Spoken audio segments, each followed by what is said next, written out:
Today, I'm tackling a question many of you have asked me. Am I too old to try to get pregnant? What if I'm already in perimenopause? This is a deeply personal and complex question, depending on who you ask. Let's navigate through the signs and symptoms associated with perimenopause. We'll look at scientific insights and steps that women can take to assess and improve their chances of conceiving, even if they're already showing perimenopausal symptoms. Let's dive in. In this video, I will break it down into 3 segments. First, I'll review signs and symptoms of perimenopause. Second, I'll dive deep into what perimenopausal women can do to improve their chances of getting pregnant. And be sure to stay until the end of the video, where I will cover some of the labs that women can do to test their hormones to make sure that they're still technically able to conceive. This way, they won't waste time. I find that getting these labs done takes a lot of pressure off because there's no more guessing. I appreciate working with women who have had labs so we can go through them and see where we need to focus on and how to improve their fertility health. First, let's talk about perimenopause. This is a woman's health phase that signals changes in fertility health. Recognizing the signs of perimenopause is crucial in understanding current fertility status. Irregular periods. This is often one of the first signs that a woman has entered perimenopause. Maybe this sounds familiar. Once they had a predictable menstrual cycle, but it's starting to fluctuate. Periods could be longer, they could be shorter, they may skip altogether, and then they show back up. But some women and some of my patients, unfortunately, experience bleeding twice each month. Twice. Once with ovulation and once during their menstrual cycle. That's a big sign. Hot flashes. Sudden waves of heat that can strike at any time, leaving women flushed and sweating. These are hallmark signs that hormones are fluctuating. Hot flashes don't just occur at night. They can be aggravated by exercise, eating spicy food, eating dark chocolate, sorry ladies, going into a hot tub or a sauna, or having sex, or just breathing. Sleep disturbances, trouble falling or staying asleep, even when someone feels exhausted. Maybe they still can't fall asleep. This can also be linked to hormonal changes. This can occur with a racing heartbeat or heating up or feeling agitated. Any type of sleep change can be associated with perimenopause. So a good idea is tracking sleep and watching for patterns. This is really important and helpful to me as a clinician, so I can start seeing what kind of patterns we've got going on. Next up, mood swings. I should say, next up, unwelcomed mood swings. Feeling like you're on an emotional roller coaster.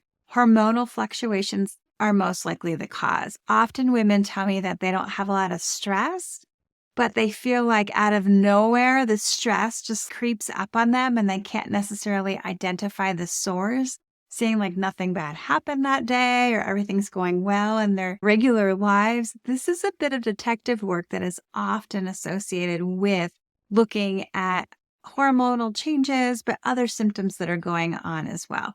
Changes in libido. A noticeable shift in a woman's desire for sexual activity is another common symptom, very common symptom. This is a big one.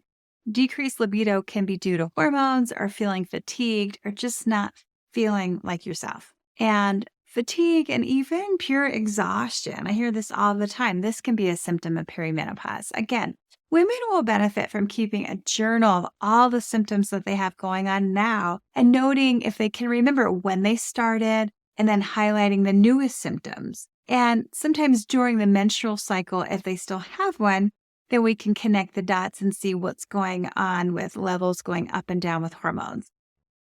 This plus getting labs specific to fertility function are very clear and eye-opening on where to spend time and learning what to focus on so they're not spinning their wheels and throwing spaghetti at the wall.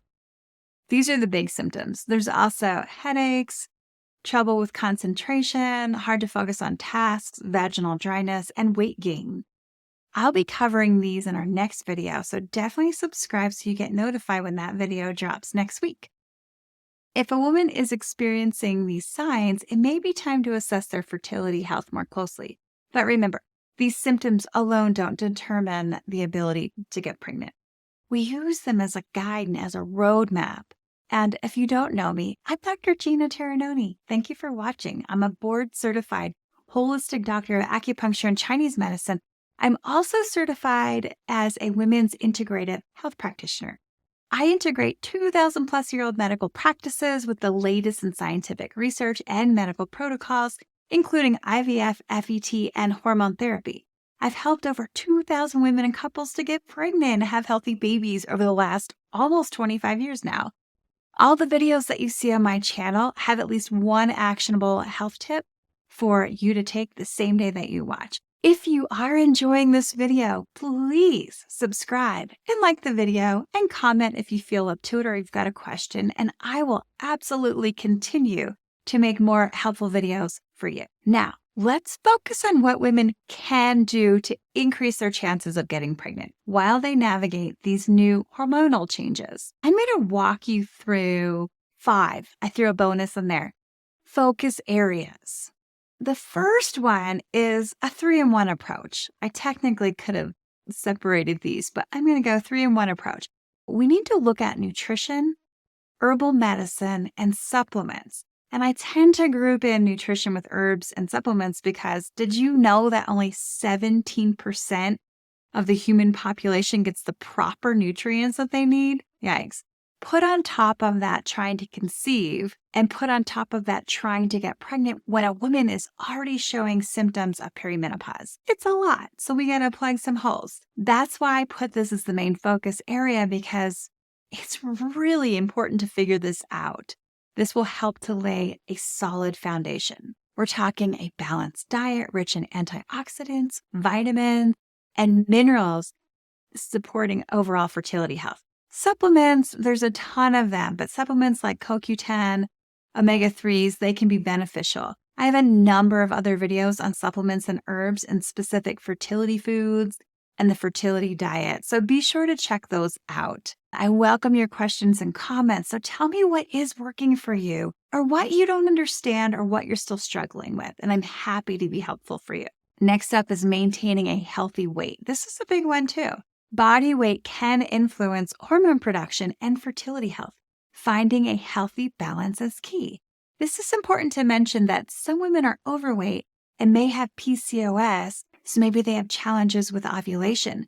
But there are also women who struggle with things like ovulation because they're underweight. This is important to understand because it can be a reasonable fix that will impact hormonal levels significantly. Third, managing stress. We all talk about stress and managing it, but are we? I'm guilty of this. I'm like, I know how to do this and this. Our brain's like reading about it, so it thinks we're doing it. Stress impacts hormones too. We're looking at self-care techniques like yoga, meditation, acupuncture can help manage stress levels, but on an easier everyday level, making sure to have quality time with your significant other, also time with girlfriends and supportive family, emphasis on the word supportive. All of this has a giant impact on our overall health, and there's a significant amount of research to back all this up. Of course, I've got to talk about regular exercise. Moderate regular exercise supports fertility health by maintaining a healthy weight and reducing stress. They're all connected. There are different levels of positive types of exercise, making sure to get enough. I don't know you personally, but for example, 30 minutes of exercise, good cardio, 5 days a week, and being sure not to over-exercise because that can be a problem as well. Specifically, I'm talking about semi-pro and pro athletes or people that use exercise as stress reduction and they're a little bit addicted to it. So I've helped a number of athletes get pregnant. This is important to work with someone to be monitored. Or if a woman falls into that category of working out several hours a day, that's something that needs to be monitored. And this is the big bonus. This is one of my favorite things to talk about aside from nutrition and diet and all the good things. Oh, and meditation. Toxic overload. It's crucial to be aware that environmental toxins are well known and documented that can act as hormone disruptors. They interfere with the natural balance essential for fertility health.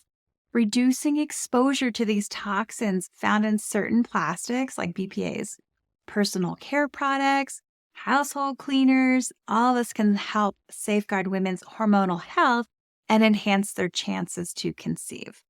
Removing toxins is important for all women, no matter what stage of life they're in. Please don't dismiss if you're not trying to get pregnant. It's important for all women and men. Check my videos on hormone disruptors if you want me to do more on those. That's one of my favorite topics. Drop a comment below and I will definitely do another. Using these practices, integrating them into your life.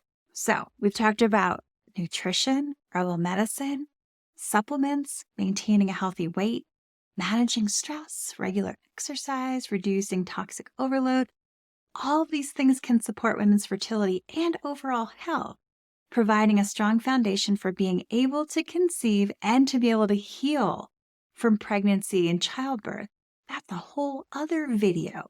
When women get pregnant in their late 30s, early to mid 40s, there are different things that happen during pregnancy, different safeguards that can be put in place, but also recovery. Often women that are in their late 30s, early 40s, mid 40s, they're basically already in perimenopause, and sometimes the exhaustion of being pregnant and then going through childbirth and then recovering. The recovery period is so tough. We're talking about healing from postpartum. That's a big one, and I'll be doing that in the next video. We have to appreciate that there is a different type of recovery for women that are already in perimenopause and how their body emotionally, physically will handle and work through postpartum and what kind of care that requires. Okay, you made it. We're almost at the end. Next, we're talking about essential lab and blood tests. To gain a clearer picture of a woman's fertility health, certain labs and blood tests can be really helpful. Here's what is commonly done as far as labs go. I have a whole other video on these, so I'm going to go through them. We can dig a little deeper in the other video. Recommended tests are follicle stimulating hormone, or FSH, and estradiol levels. These tests are best done on day 3 of the menstrual cycle. This helps to evaluate ovarian reserve. I love talking about ovarian reserve. Next is the AMH test. AMH levels provide insight into the remaining egg supply. That's good to know. We can improve egg supply with supplements, with food, possibly with intermittent fasting. There's so many options. And also we've got to consider thyroid health. Thyroid health is closely linked to fertility, making these tests incredibly important. Definitely get those done. And then prolactin level test. Elevated prolactin can interfere with ovulation. So just a couple things to think about. There's certainly other tests that can be done. Everything really is specific to each woman. That's why it's helpful to work with someone like myself. I'm a holistic doctor and integrative medical practitioner who supports women wherever they are. So either 100% naturally, or if a woman is working with some Western medicine intervention, I'm all for it. I just want to help people and women to not have the side effects if they're using Western medicine and to enjoy the process. Understanding these results can be complex, but that's where I come in. And together, I love reviewing women's labs and tests. And the best thing that we can do is discuss the best options and tailor a health plan suited to each woman's unique and individual journey. Remember, age is one factor in the fertility equation. With the right support and interventions, many women conceive later in life. If you're navigating this journey, know that you're not alone. I'm here to support you with knowledge, understanding, and care. Feel free to reach out with any questions you may have. Definitely subscribe to my channel so I know that you're finding these videos helpful. I'm happy to continue making them for you.